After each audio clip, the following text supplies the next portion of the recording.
Residential Appraisal Report Writing and Case Studies, Chapter 1, Appraising versus Reporting, page 17. What is the effective date for this appraisal? The 2020 through 2021 version of USPAP provides us, for the first time, what a definition of the term effective date is defined as. Effective date, the date to which an appraiser's analysis, opinions, and conclusions apply, also referred to as date of value. Most appraisal assignments will require a value opinion that is of a current date, often, but not always. This is the date that the subject property is inspected. However, if the assignment is for estate settlement or eminent domain purposes, the effective date may be some date in the past that would result in a retrospective value opinion as of the prior date. If the assignment is for a future effective date, the value would be prospective in nature.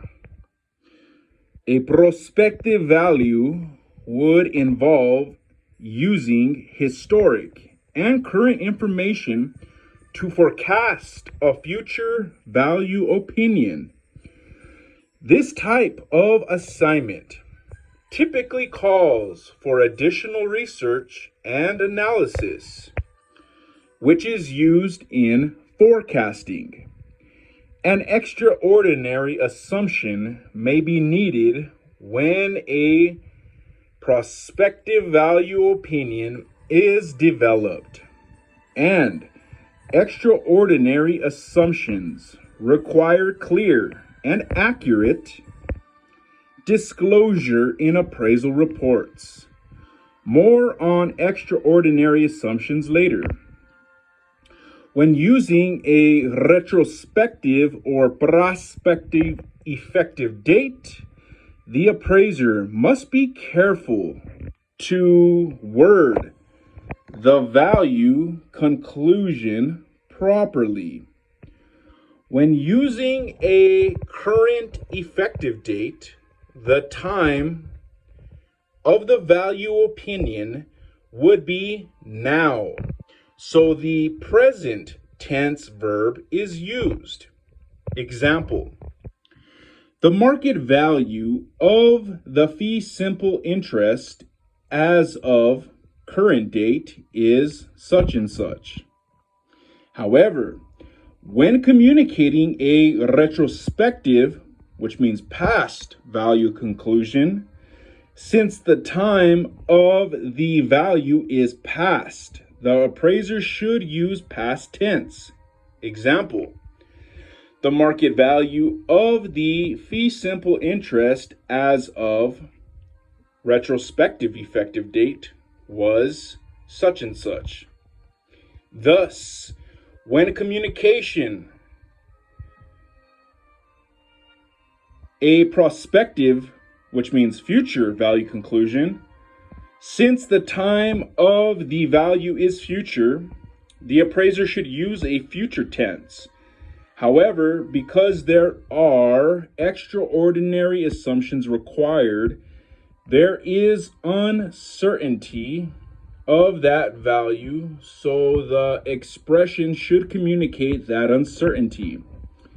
Example: the market value of the fee simple interest as of the prospective effective date is expected to be such and such. End of page. Page 18. What type of value is required for this appraisal? This question refers to the Type, which means definition of value needed by the client, not a requested, which means target, value amount. Virtually every appraiser is familiar with the term market value. Most appraisal assignments, especially those completed for residential mortgage lending, require an opinion of market value as of the date of inspection of the property. Later in this course, we will look at the definition of market value and all it applies. You need to be aware that there are several different definitions of market value, and you need to ensure that you use the definition of market value that is appropriate for the appraisal assignment at hand. Just as there are several different definitions of market value, it is important to know there are many other types of value besides market value. The type of value must be clarified at the time of the assignment. A sample of the different types of value is offered below.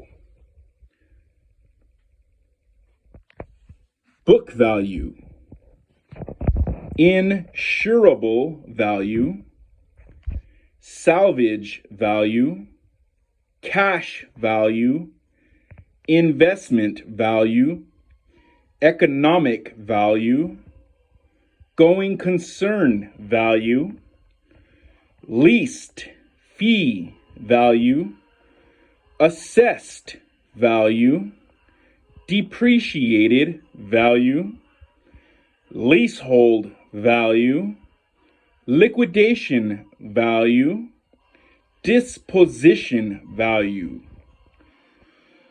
The agencies that regulate our country's financial institutions generally agree that their definition of market value is similar to this one. Market value means the most probable price which a property should bring in a competitive and open market under all conditions requisite to a fair sale. The buyer and seller each acting prudently and knowledgeably, and assuming the price is not affected by undue stimulus.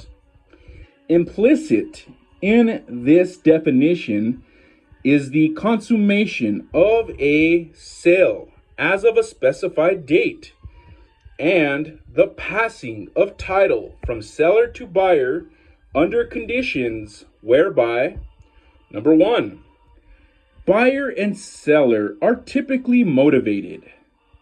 Number two, both parties are well informed or well advised and acting in what they consider their own best interests.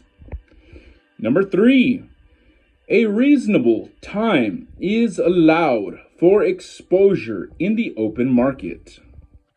Number four, payment is made in terms of cash in US dollars or in terms of financial arrangements comparable thereto. And number five, the price represents the normal consideration for the property sold unaffected by special or creative financing or sales concessions granted by anyone associated with the sale. End of page.